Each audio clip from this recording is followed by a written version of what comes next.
सोचिए, बिना इंटरनेट, बिना किसी प्रिंटिंग प्रेस या आज की किसी भी आधुनिक तकनीक के मास कम्युनिकेशन का एक ग्लोबल नेटवर्क, वो भी प्राचीन काल में।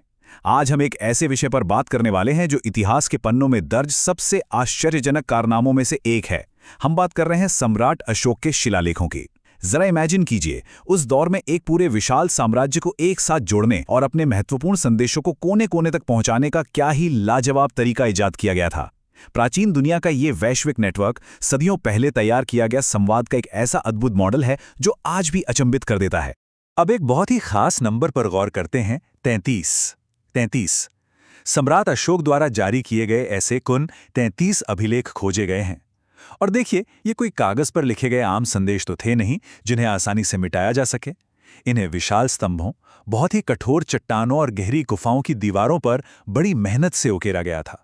इतने बड़े पैमाने पर और इतनी सख्त जगहों पर इन मैसेजेस को हमेशा के लिए दर्ज कर देने का ये आइडिया ही अपने आप में कमाल का है। ये 33 का आंकड़ा हमें उस अथक प्रयास और उस पक्के इरादे को दिखाता है जिसके तहत ये तय किया गया कि राजा की बातें समय की कसौटी पर खरी उतरें और आने वाली पीढ़ियों के लिए सुरक्षित रहें।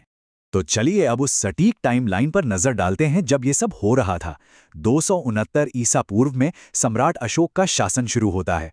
फिर उनके शासन के ठीक बीच के वर्षों में इन ऐतिहासिक आदेशों को पत्थरों पर उकेरे जाने का काम शुरू किया जाता है और अंततः 231 ईसा पूर्व में उनका शासन समाप्त हो जाता है।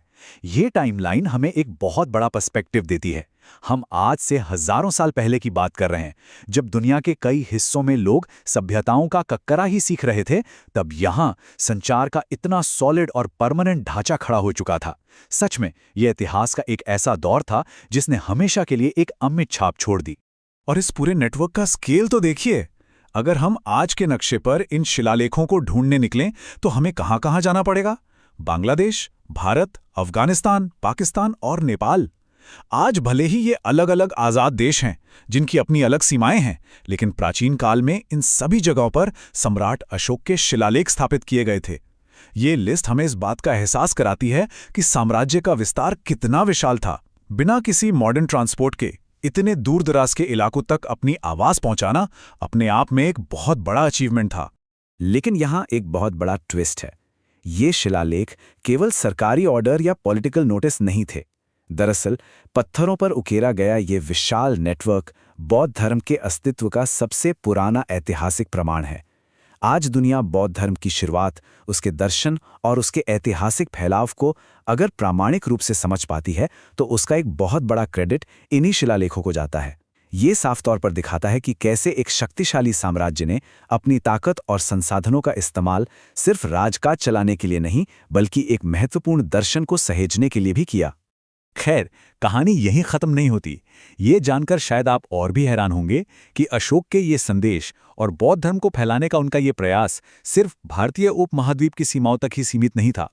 वे भूमध्य सागर यानी मेडिटेरेनियन सी के क्षेत्र तक सक्रिय रूप से पहुंच रहे थे। ये एक बेहद चौंकाने वाला फैक्ट है। प्राचीन काल की उन मुश्किल भौगोलिक परिस्थितियों में इतनी लंबी दूरियां तय करके अपने विचारों को फैलाना, ये साबित करता है कि इस पूरे अभियान की सोच कितनी ग्लोबल और महत्वाकांक्षी थी। और इस ग्लोबल अप्रोच के पीछे इस सम्राट की एक गहरी राजनीतिक समझ थी। ये देखना वाकई दिलचस्प है कि सम्राट अशोक सिर्फ अपनी घरेलू राजनीति तक ही सीमित नहीं थे। उन्हें मिस्र और यूनान जैसे दूर दराज के देशों के पॉलिटिकल हालात की भली भांति जानकारी थी।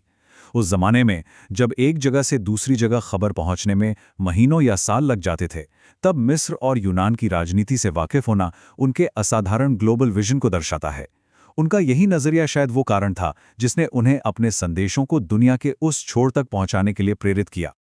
अब एक बहुत ही आकर्षक पहलू पर आते हैं। आखिर इनमें लिखा क्या था?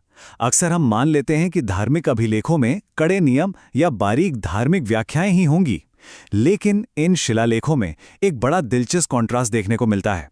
इनमें बौद्ध धर्म की जटिल बारीकियों या टेक्निकल बातों पर बहुत कम जोर दिया गया है। इसके बजाय पूरा फोकस इंसानों को एक आदर्श जीवन जीने की सीख देने पर है। प्राथमिकता बिल्कुल स्पष्ट थी। मकसद आम लोगों को किसी मुश्किल फिलॉसफी में उलझाना नहीं था, बल्कि उन्हें नैतिकता, शांति और एक बेहतर इंसान बनने का प्रैक्टिकल रास्ता दिखाना था। और संचार का एक और बहुत जरूरी हिस्सा क्या होता है? भाषा, जिसे आज हम कॉर्पोरेट दुनिया में लोकलाइजेशन कहते हैं। सम्राट अशोक ने उसे सदियों पहले ही मास्टर कर लिया था। देखिए, किसी भी संदेश का क्या फायदा अगर लोग उसे पढ़ ही ना सकें। इसीलिए पूर्वी क्षेत्रों में संदेशों को मगधी भाषा और पाली में लिखा गया, जो वहां की आम जनता आसानी से बोलती थी। वहीं दूसरी तरफ पश्चिमी क्षेत्रों में जहां लोगों की भाषा अलग थी, वहां संस्कृत से मिलती जुलती भाषा और खरोष्टी लिपि का इस्तेमाल हुआ। मतलब टारगेट ऑडियंस को उन्हीं की भाषा में मैसेज देना। ये रणनीति बिल्कुल ब्रिलियंट थी।